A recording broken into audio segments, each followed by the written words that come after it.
मोहतरम तलबा-ए-किराम अस्सलामु अलैकुम। बेटा सबक कदर याज़ कर्नल मोहम्मद ख़ान का लिखा हुआ रीडिंग हमारी कंप्लीट हो गई थी। इसका ख़ुलासा और मशक़ी सवालात इंशाअल्लाह ताला आज करेंगे। ख़ुलासा सबसे पहले, कर्नल मोहम्मद ख़ान को रिटायरमेंट के बाद एक वसी बंगला मिला जो दूसरे कर्नलों के मुकाबले में बिल्कुल जुदा था। ये 2 एकड़ ज़मीन पर वाक़या था। कर्नल साहब ने बंगले का सामान सेकेंड हैंड और किस्तों पर हासिल किया। उनका बेटा सलीम अभी मैट्रिक के इम्तहान से फारिग हुआ था और सारा वक्त दोस्तों के साथ बैडमिंटन खेलता और शाम होते ही टीवी के आगे जम जाता। सिर्फ अली बख्श घर के मुलाजिम को अंदर आने जाने की इजाज़त थी, वो भी सिर्फ मेहमान नवाजी और ख़ातिरदारी के लिए। एक दिन सलीम की गैर मौजूदगी में उसका दोस्त अमजद आया जो बाहर बरामदे में बैठा। अली बख्श ने उसे ठंडा पानी पिलाया। वो काफ़ी देर सलीम का इंतज़ार करके फिर चला गया। बाद में जब सलीम को पता चला तो वो अली बख्श पर नाराज़ हुआ कि अमजद को ड्राइंग रूम में क्यों ना बिठाया, उसे कोका कोला क्यों ना दिया।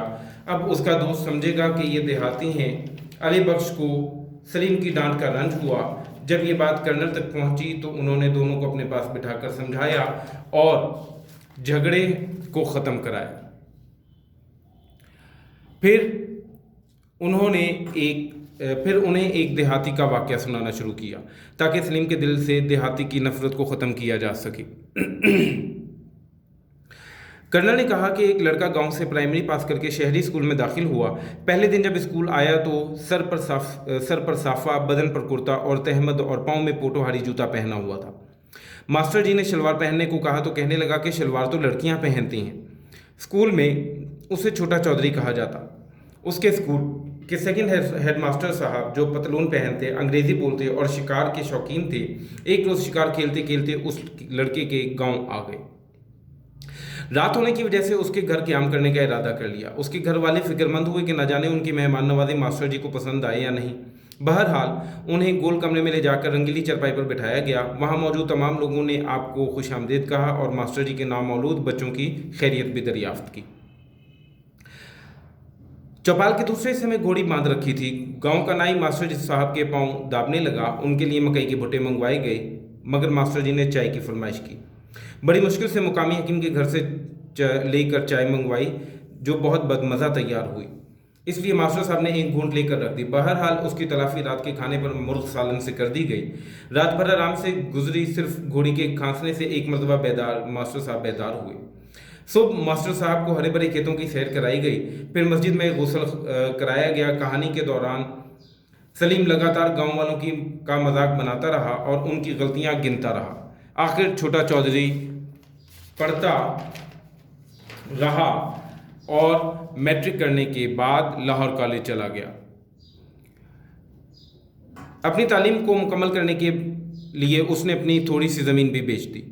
फिर वो फ़ौज में भर्ती हो गया। सलीम हैरत से बोला, अब्बा जान फिर तो आप उसे जानते होंगे, कभी हमें भी उससे मिलाएं।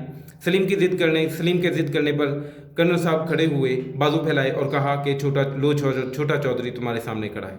सलीम हैरत में गुम हो गया। वो अपने बाप से लिपट गया। सलीम और अली बख्श दोनों की आंखों में आंसू आ गए और दोनों की आंखों में एक देहाती के लिए मोहब्बत की चमक थी। अयाज असली लिबास में बहुत भला लग रहा था। बेटा ये इसका खुलासा था। इसकी मशक की तरफ चलते हैं, मशक़ी सवालात की तरफ। पहला सवाल है, मुसन्निफ़ को किस किस्म का बंगला रहने को मिला? कर्नलों को रिहाइश के लिए उम्दा सी क्लास बंगले मिलते हैं। मुसन्निफ़ को ऐसा बंगला मिला जो अपनी क्लास में मुनफरिद था। ये 2 एकड़ ज़मीन पर मुहित था और इसके सामने वसी चमन था।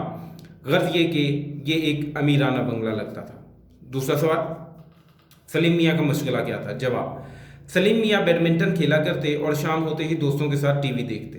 तीसरा सवाल, सलीम मियाँ अली बख्श पर क्यों बरहम हुए? जवाब, सलीम मियाँ अली बख्श पर इसलिए बरहम हुए क्योंकि उनकी गैर मौजूदगी में उनके दोस्त अमजद को बाहर बरामदे में बिठाया और सादा पानी पिलाया गया। लिहाजा अब अमजद समझेगा कि हम देहाती हैं, हमें आदाब नहीं आते। देहाती लड़का पहले दिन स्कूल गया तो उसने कैसा लिबास पहन रखा था? देहाती लड़का पहले दिन स्कूल गया तो उसने नंगे सर पर साफा बांधा हुआ था, बदन पर कुर्ता और तहमद था और पाँव में पोटोहारी जूता पहन रखा था। मास्टर जी छोटे चौधरी के गांव क्यों गए? मास्टर जी शिकार करने का शौक रखते थे। एक दफ़ा वो शिकार करते करते चौधरी के गांव जा पहुंचे। चूंकि रात काफ़ी गुजर चुकी थी इसलिए उन्होंने रात छोटे चौधरी के घर गुजारने का इरादा कर लिया। मास्टर जी को चाय कैसे पेश की गई? गांव में चाय का कोई रिवाज ना था, इसी वजह से कोई चाय बनाना ना जानता था और आम मिलती भी ना थी। बड़ी मुश्किल से मुकामी हकीम के घर से मंगवा कर चाय बनाई गई, लेकिन वो कोई कामयाब चाय ना थी। मास्टर जी ने एक घूंट पिया और प्याली रख दी, क्योंकि वो चाय पीने के काबिल ना थी। देहाती लड़के की कहानी सुनकर सलीम मियाँ पर क्या असर हुआ? देहाती लड़के की कहानी सुनकर सलीम मियाँ को एहसास हुआ कि देहाती होना बाइसे आर नहीं। उसकी आंखें नम हो गईं और उसकी आंखों में एक देहाती के लिए मोहब्बत की चमक मौजूद थी। बेटा ये इस मश्की सवालात थे। इसमें एक सवाल और मौजूद है, वो भी यहाँ पर मैं आपको रीडिंग कर देता हूँ। महमूद व अय्याज के बारे में मालूमात फराहम करें। ठीक है, सवाल है आपका ये कि महमूद व अय्याज के बारे में आप क्या जानते हैं। ठीक है बेटा, तो इसका जवाब है अबुल कासिम महमूद गजनवी गजनी के बादशाह सुबक्तगीन का बेटा और उलब्तगीन का पोता था। गजनी की हुकूमत को फैलाने के लिए उसने हिंदुस्तान पर 17 हमले किए। 1026 ईस्वी में सोमनाथ के मंदिर को ज़मीन बोस कर दिया। यहाँ से बेशुमार दौलत हाथ लगी, जिसे हुकूमत के ख़जाने में जमा करा दिया गया। अय्याज उसका जानिसार और वफादार ग़ुलाम था। किसका?